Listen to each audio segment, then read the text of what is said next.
Ya estás muy viejo para tener caballos, me dijo mi hijo. Las palabras no las gritó. Ni siquiera las dijo con enojo.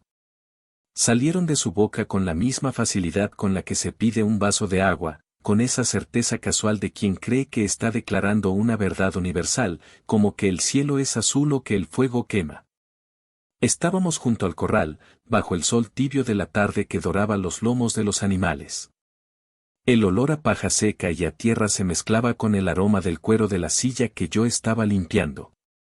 Relámpago, mi caballo, resopló suavemente a mi lado, su aliento cálido en mi brazo. Ricardo, mi hijo, se cruzó de brazos. Su esposa, Verónica, estaba a su lado, asintiendo con la cabeza, sus labios apretados en una línea de falsa compasión. Llevaba unos lentes de sol tan grandes que le cubrían media cara, como si quisiera protegerse no solo del sol, sino de la realidad de este rancho que siempre le pareció demasiado polvoriento, demasiado real. No respondí. ¿Qué se puede responder a eso? Mis manos siguieron moviéndose sobre el cuero gastado, una caricia rítmica y familiar. Sentía la textura suave y agrietada bajo mis dedos, un mapa de todos los años que habíamos pasado juntos, Relámpago y yo. Este caballo era hijo de la yegua que montaba mi difunta esposa, Elena. En sus ojos oscuros y líquidos, a veces creía ver un destello de ella. Papá, es por tu bien, continuó Ricardo, su tono ahora teñido de una impaciencia apenas contenida. Un hombre de tu edad, una caída, un mal paso. Podría ser fatal. No podemos estar siempre preocupados. No podemos. El plural era revelador.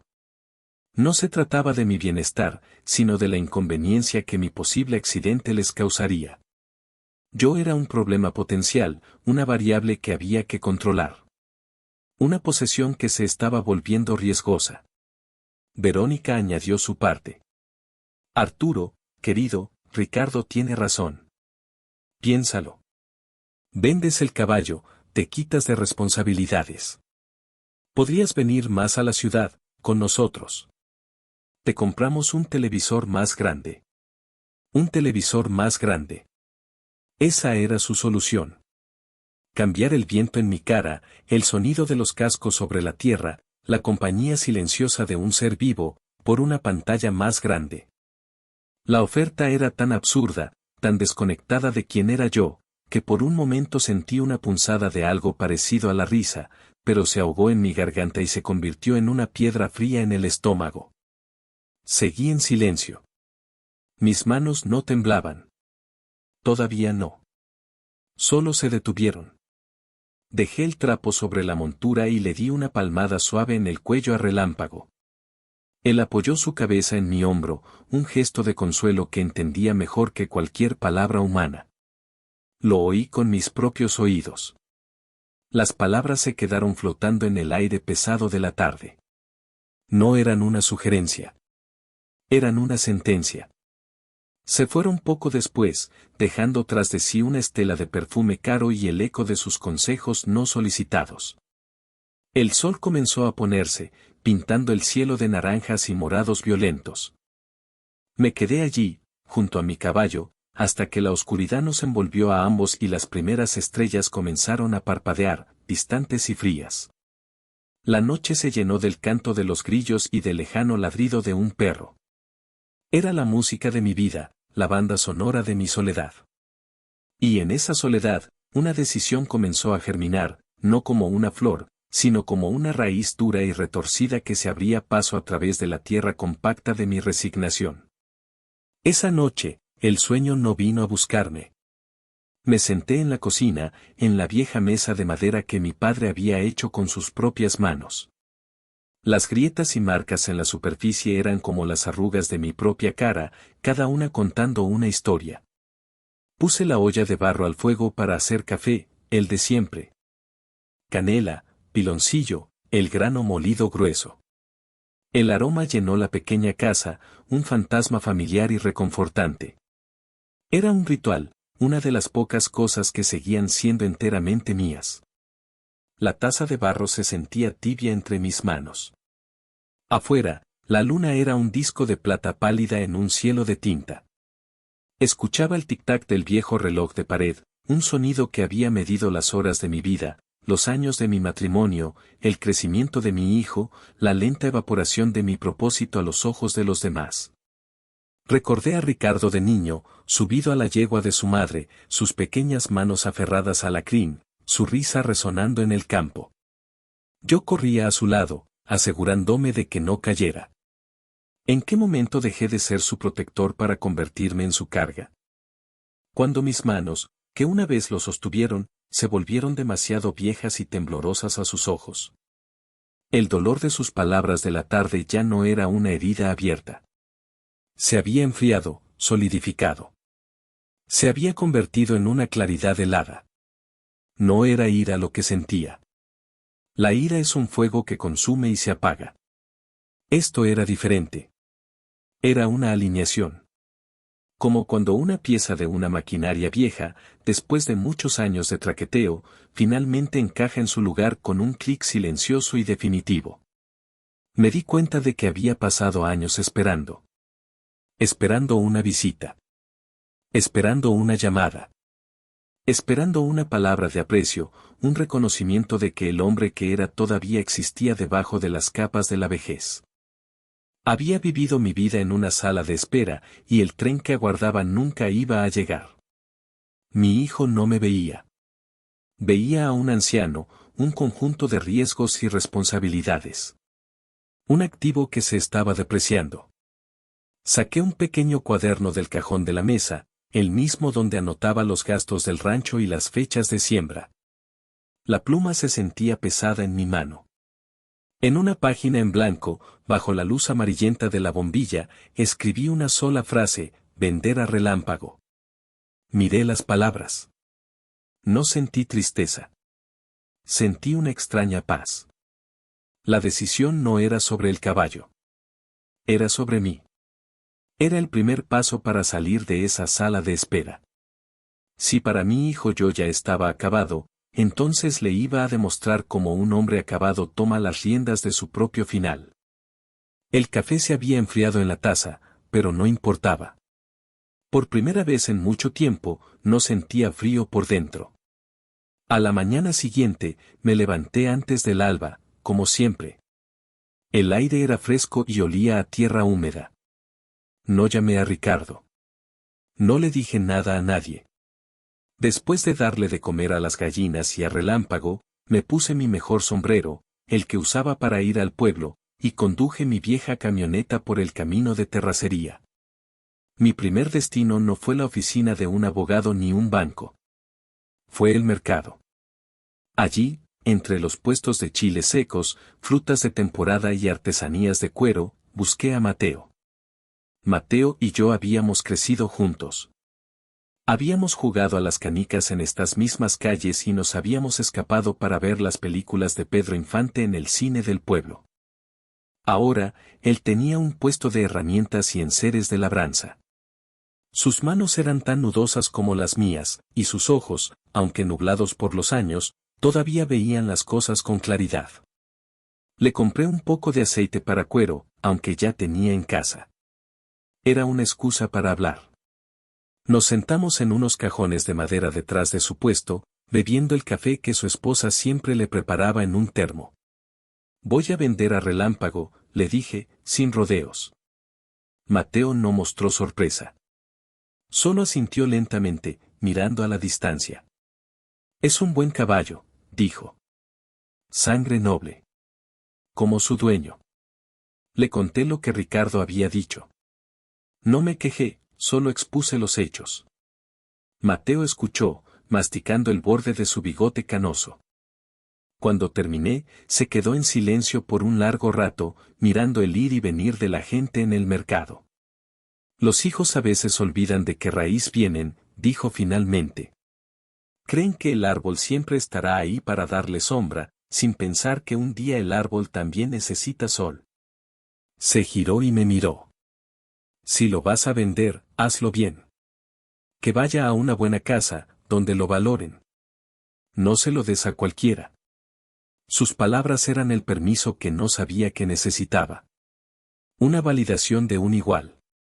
Me sentí más ligero. Le di las gracias y, antes de irme, me puso una mano en el hombro. La vejez no es una enfermedad, Arturo. Es solo un paisaje diferente. Hay que aprender a caminarlo. De vuelta en el rancho, comencé el ritual. Saqué toda la montura y los arreos del cuarto de las sillas.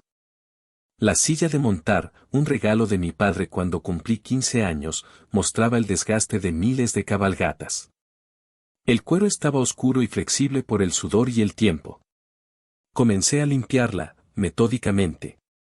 Primero con un paño húmedo para quitar el polvo, luego con el aceite nuevo, aplicándolo en círculos lentos y deliberados.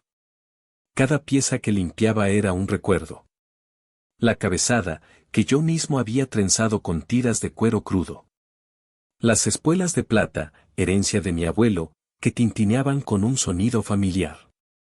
El aroma del aceite y el cuero llenaba el pequeño taller, un incienso sagrado para una ceremonia de despedida. No era un acto de tristeza. Era un acto de honor. Le estaba dando a mi caballo, y a la parte de mi vida que él representaba, el final digno que merecía. Estaba puliendo los recuerdos, dejándolos listos para ser guardados. Mientras mis manos trabajaban, mi mente estaba en calma. Era como arreglar una herramienta antes de guardarla por última vez. Sabía que era lo correcto. Puse una foto de Elena, sonriendo a lomos de la madre de Relámpago, boca abajo sobre mi mesa de noche. No por falta de amor, sino porque ese capítulo se estaba cerrando. Necesitaba mirar hacia adelante, aunque el camino que se abría ante mí fuera corto y desconocido. La noticia corrió por el rancho como el agua en un canal de riego. No sé quién lo dijo primero, quizás uno de los muchachos que me vio poniendo un anuncio en el tablón de la cooperativa del pueblo. Pero la noticia llegó a oídos de mi hijo. Y entonces, el teléfono empezó a sonar.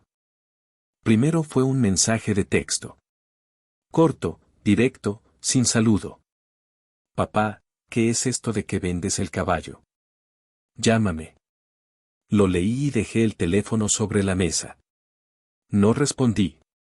El teléfono volvió a sonar. Era una llamada. El nombre de Ricardo brillaba en la pantalla.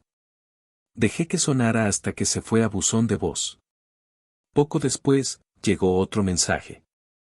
Esta vez de Verónica. Arturo, estamos muy preocupados. ¿Estás bien? Por favor, contéstanos. No tienes que hacer estas cosas tan dramáticas para llamar la atención. Si necesitas algo, solo pídelo. Leí ese mensaje 2 veces. Llamar la atención. Dramático. No entendían nada.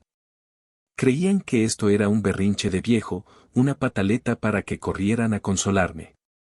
Su falta de comprensión era tan profunda que validaba mi decisión con cada palabra que escribían. No veían mis acciones como una consecuencia de las suyas, sino como un fallo en mi carácter, una molestia en su vida ordenada. Escuché el mensaje de voz que Ricardo había dejado. Su voz era una mezcla de irritación y esa condescendencia que usan los adultos para hablarle a un niño terco. Papá, en serio. No sé a qué estás jugando, pero no es gracioso. Hablamos de esto. Es por tu seguridad. Si lo haces para castigarnos, no está funcionando. Solo nos estás preocupando innecesariamente.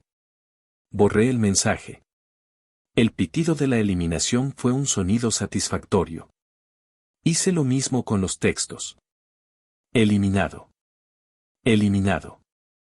Cada borrado era como quitar una capa de polvo de un mueble viejo, revelando la madera sólida que había debajo.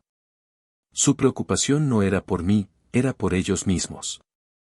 Les preocupaba tener que lidiar con un padre impredecible. Les preocupaba la imagen que darían. Mi silencio no era un juego. No era un castigo. Era una frontera. Era el muro que estaba construyendo, ladrillo a ladrillo, con cada llamada ignorada, con cada mensaje borrado. Durante años, mi puerta había estado abierta, mi tiempo disponible, mi oído atento. Ellos habían entrado y salido a su antojo, dando por sentada mi presencia. Ahora, la puerta estaba cerrada. Y el silencio era el sonido de la cerradura echándose.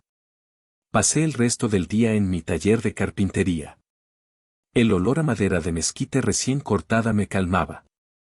Comencé a tallar una pequeña figura, un caballo, sin darme cuenta al principio. Las virutas caían al suelo mientras la forma emergía de la madera. No era relámpago. Era solo un caballo, un símbolo de lo que estaba dejando ir. El trabajo de mis manos me anclaba al presente, a la realidad tangible de la madera y el acero, lejos del mundo intangible de las palabras hirientes y las intenciones malinterpretadas. El teléfono volvió a sonar varias veces. Lo ignoré. El mundo exterior podía esperar. Dentro de las 4 paredes de mi taller, yo era el único dueño de mi tiempo y mi paz. En medio de este silencio autoimpuesto, apareció una conexión inesperada. Luis y Sofía eran una pareja joven que vivía y trabajaba en una de las parcelas vecinas. Él era un hombre fuerte y callado, de manos encallecidas y mirada honesta. Ella tenía una sonrisa que parecía capaz de hacer florecer el desierto. Los veía a menudo, trabajando de sol a sol, siempre juntos, un equipo silencioso y eficaz. Una tarde, Luis se acercó mientras yo cepillaba a Relámpago por última vez. No me preguntó por qué lo vendía. No mencionó los rumores. Solo se apoyó en la cerca del corral, observando. Es el mejor caballo que he visto en toda la región, don Arturo, dijo en voz baja. Quien se lo lleve, se lleva una bendición. Se nota el cuidado que le ha dado. El amor. La palabra amor me golpeó. Era algo que no había escuchado en mucho tiempo en referencia a mis acciones. La gente hablaba de mi responsabilidad, de mi edad, de mi riesgo. Pero este joven, con su sabiduría sencilla, vio la verdad. Vio el vínculo. Asentí, incapaz de hablar por el nudo que se me formó en la garganta. Mi abuelo siempre decía, continuó Luis, que un hombre se mide por cómo trata a sus animales. Usted es un gran hombre, don Arturo. Se quitó el sombrero, un gesto de respeto que ya casi nadie usaba, y se fue. No necesitaba decir más. Sus pocas palabras habían validado mi vida entera de una manera que mi propio hijo nunca había podido. Esa misma noche, mientras calentaba unas tortillas para cenar, alguien llamó a mi puerta. Era Sofía. Llevaba un plato tapado con una servilleta bordada.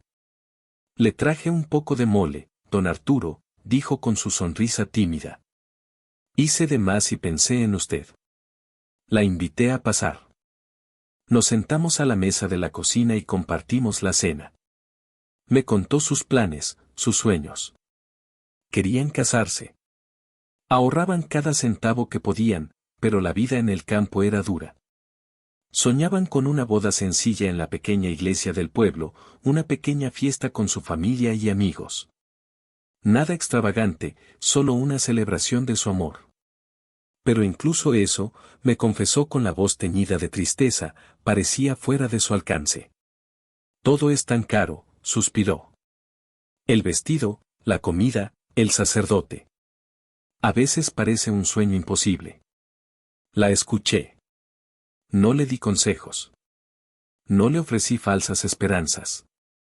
Simplemente la escuché, y en su historia vi un eco de mi propia juventud, de mis propios sueños con Elena. Vi la belleza de un comienzo, justo cuando yo estaba planeando un final. Cuando se fue, me quedé pensando.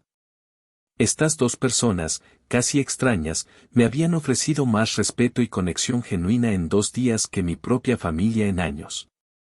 Ellos no me veían como una carga o un problema.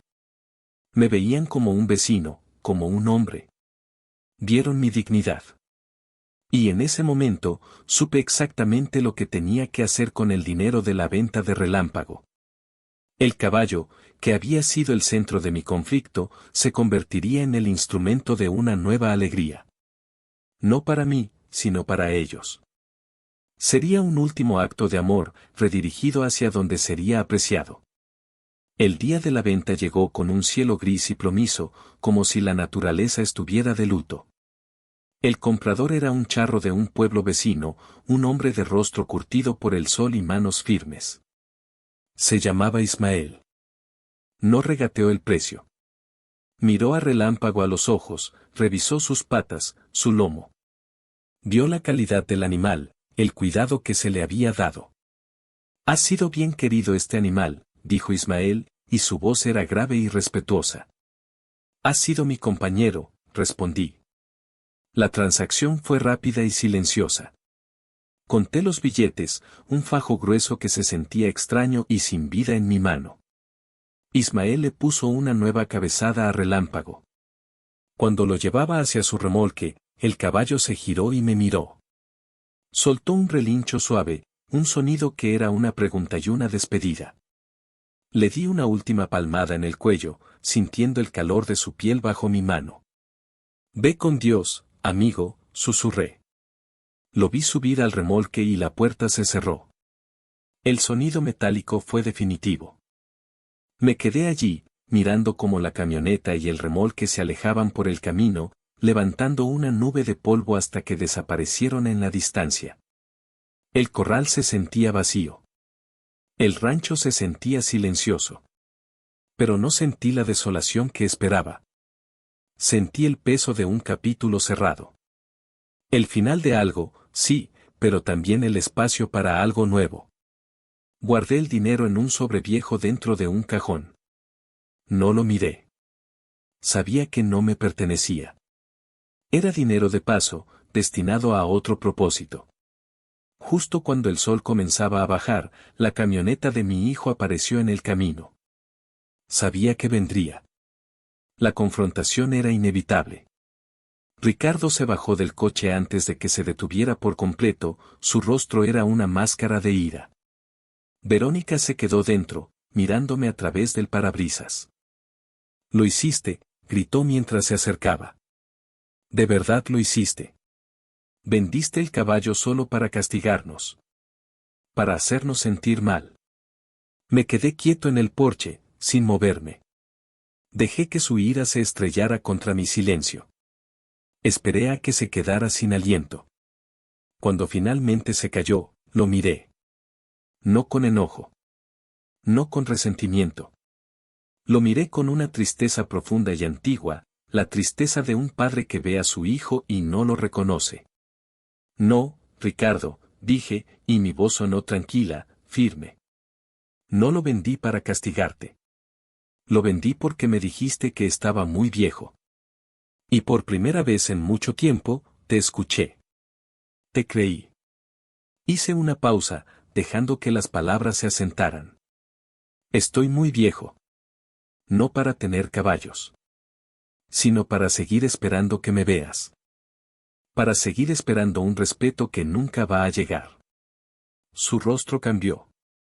La ira dio paso a la confusión, y luego a una pizca de algo que podría haber sido vergüenza. Pero fue fugaz. «Eso no es justo, papá», empezó a decir. Lo interrumpí, no levantando la voz, sino con la simpleza de una verdad final. «Es lo más justo que ha pasado entre nosotros en años. Esta fue mi decisión. Basada en tus palabras. Ahora tienes lo que querías. Ya no tienes que preocuparte». Me di la vuelta y entré en la casa. Cerré la puerta suavemente. No la golpeé. El clic de la cerradura fue el punto final de la conversación. Al día siguiente, tomé el sobre con el dinero y caminé hasta la casa de Luis y Sofía. Estaban sentados en su pequeño porche, cansados después de un largo día de trabajo. Les entregué el sobre. «¿Qué es esto, don Arturo?», preguntó Luis, confundido. «Para la boda», dije. «Para el vestido, la comida, el sacerdote. Para que empiecen su vida con una celebración, como debe ser. La vida debe celebrarse». Sofía se llevó las manos a la boca, sus ojos se llenaron de lágrimas. Luis abrió el sobre y miró el dinero, incrédulo. «No podemos aceptar esto», dijo, aunque su voz temblaba. «No es un regalo», le dije. Es una inversión. En la bondad. En el futuro. Ustedes me recordaron lo que significa el respeto. Acéptenlo, por favor. Será la mayor alegría que este viejo pueda tener ahora. Se levantaron y me abrazaron. Y en ese abrazo, sentí una calidez que el dinero nunca podría comprar. La venta de mi caballo más querido no había sido una pérdida. Había sido una transformación. Mi vida después de Relámpago se volvió más simple, más pequeña, pero de alguna manera, más mía. Me mudé de la casa principal del rancho, que ahora se sentía demasiado grande y llena de fantasmas, a la pequeña casita del capataz, que había estado vacía por años. Era pequeña, fácil de limpiar, con un porche que miraba hacia el amanecer. Los días adquirieron un nuevo ritmo, uno dictado por mis propios deseos y no por las expectativas de otros. Por la mañana, preparaba mi café de olla y me sentaba en el porche a ver cómo el sol pintaba el cielo. El aire olía a tierra y a las flores que había empezado a plantar en unas viejas macetas de barro. Cuidaba mi pequeño jardín con el mismo esmero con que había cuidado a mis caballos. Cosechaba mis propios chiles, tomates y cilantro. La sensación de la tierra en mis manos era real, honesta. Por las tardes, iba al pueblo. Me sentaba en la plaza con Mateo y otros viejos amigos a jugar al dominó. El sonido de las fichas golpeando la mesa de madera era una música constante y agradable. Hablábamos de todo y de nada, de los viejos tiempos, del precio del maíz, de la política. No necesitaba impresionar a nadie. No tenía que justificar mi existencia. Simplemente era Arturo, un hombre entre otros. Luis y Sofía se casaron en la pequeña iglesia blanca del pueblo. Fui su padrino. Sofía llevaba un vestido sencillo pero hermoso, y su rostro brillaba de felicidad. Luis la miraba como si fuera la única persona en el mundo. La pequeña fiesta después fue en el patio de su casa. Había música de guitarra, comida casera y risas. Vi a la joven pareja bailar, rodeados de su familia y amigos, y sentí una paz profunda. Había convertido un final doloroso en un comienzo hermoso. Mi legado no estaría en el dinero ni en las tierras que dejaría, sino en ese momento de pura alegría que ayudé a crear. No volví a hablar con Ricardo por un tiempo. Unas semanas después de nuestra última conversación, recibí una carta. Su caligrafía era torpe, como si no estuviera acostumbrado a escribir a mano. Era una disculpa. Torpe, llena de excusas, pero una disculpa al fin. Escribió que no había querido decir las cosas de esa manera, que me extrañaba, que lamentaba haberme herido. Leí la carta varias veces. La dejé sobre la mesa de la cocina durante días. No sentí la necesidad de responder de inmediato. La urgencia de complacerlo, de buscar su aprobación, se había ido. La puerta a la reconciliación no estaba cerrada con llave, pero ya no estaba abierta de par en par. Ahora, si quería entrar, tendría que llamar. Y yo decidiría si abrir o no. Mi vida ahora es tranquila. No es una vida de grandes emociones ni de triunfos espectaculares. Es una vida de pequeñas dignidades. La dignidad de elegir cómo pasar mi tiempo. La dignidad de disfrutar de mi propia compañía. La dignidad de ser visto y respetado por quienes me rodean, no por lo que poseo o por la conveniencia que ofrezco, sino por ser quien soy. A veces, en las tardes tranquilas, cuando el viento sopla desde el oeste, me parece oír el eco de un relincho. No me pone triste. Sonrío. Fue un buen caballo. Y me enseñó una última lección: a veces, para recuperar tu propio paso, tienes que soltar las riendas de lo que más quieres. No es una derrota. Es encontrar un nuevo camino a casa, a ti mismo. Si esta historia te ha conmovido, compártela. Alguien allá afuera, sintiéndose invisible en su propia vida, necesita saber que nunca es demasiado tarde para reclamar su propio espacio, para cerrar una puerta suavemente y abrir una ventana a un nuevo amanecer. No están solos.